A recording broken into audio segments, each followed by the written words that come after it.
Being hunted is probably my least favorite part of this job. Bark scrapes against the back of my exposed arms as I nestle myself against the tree as tightly as possible. I quietly damn the cold Oregon air for exposing my shallow breaths. Twigs snap in every direction. Crap. Come on out now. His voice is just as disgusting as the mouth it's attached to, and I don't even need to see his face to shudder. We both know you've got nowhere left to run. Asshole. He probably thinks he's finally going to be the one to best me, claim me as some kind of trophy. He's too much a coward to even come for me himself, sending his men in first while he hides in the thickets. He'd probably mount my head on his wall, thinking my auburn hair the perfect accent to the gaudy gold trinkets that litter his office. A combination of rage and bile rise in my stomach at the thought, and I reach down to curl my fingers around the hilt of my blade, always safely secured on my thigh. It's an extension of myself, and I rarely feel complete without the cold steel pressing into my skin. The sound of snapping twigs is getting closer, and I know his men are close to closing in on my location. It may not sound ideal, but it was exactly what I wanted. Without drawing them out, I'd never get to my target. Those big lugs are the only thing left standing between my blade and this jerk's throat. I grip the blade in my teeth and turn to face the tree. I jump to reach the lowest hanging branch and use my momentum to swing my feet forward, the traction of my boots gripping to another nearby tree limb. In a few silent moments I'm perched in the perfect position above, just in time to watch as a slight fog rolls in. I fucking love the weather here. The bodyguards' heads bob and weave through the branches as they circle around my tree, presuming to find me at the base. I almost feel bad for them. Some rich guy says he'll pay them more money they could ever dream of to protect him, and they just blindly follow those dollar signs. Unfortunately for them, this time it leads to me.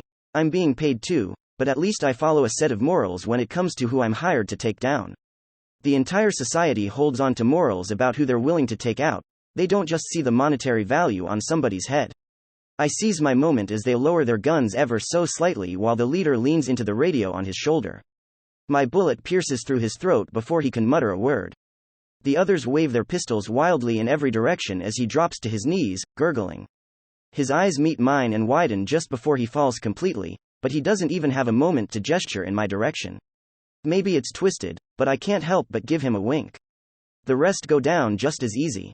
One bullet for each of them, and I count one still left in the chamber, though it won't be used today. Mr. Bossman comes charging in, his eyes wide as he tries desperately to reach his chief of security over the talkie.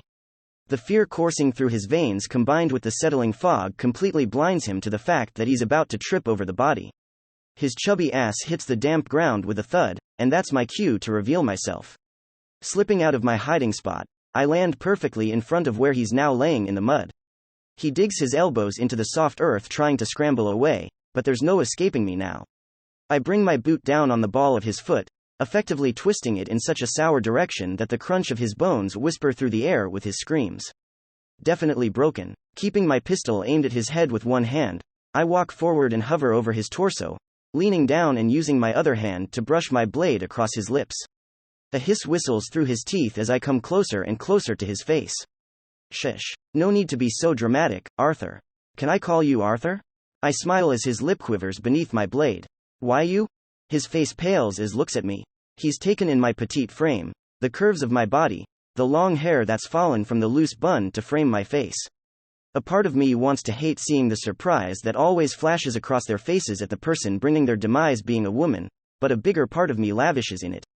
I slip my blade beneath his chin, forcing him to meet my violet eyes. It's a rare genetic mutation I was born with. My eyes are truly brown, but in just the right lighting there's a perfect shade of violet. Tonight the moon's light is bringing out the best of it, and I hope he can see the venom in my eyes as well, though the coloring is what gives away my identity. Go on. I lean in closer. What about me, Arthur? My voice is raspy as I challenge him, the tip of my blade pushing just deep enough into the nape of his neck to draw a single drop of blood. His voice is barely above a whisper as he trembles beneath me. You're the mercenary.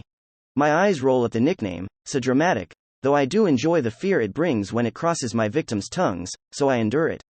How observant. I drawl sarcastically and smirk as the realization of his fate washes over his face, and you, Arthur, are a very bad man who deserves to pay for the pain you caused that poor girl and her family. A rich man who drunkenly barreled his car into the side of a young 17-year-old girl's Honda.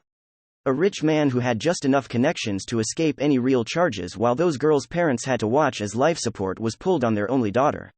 A rich man who is going to die at the hands of the mercenary. His name was given to the society, one that works without question to bring down those who've escaped justice. People like my parents, who were killed when I was only a drooling puddle of innocence the society didn't know what to do with.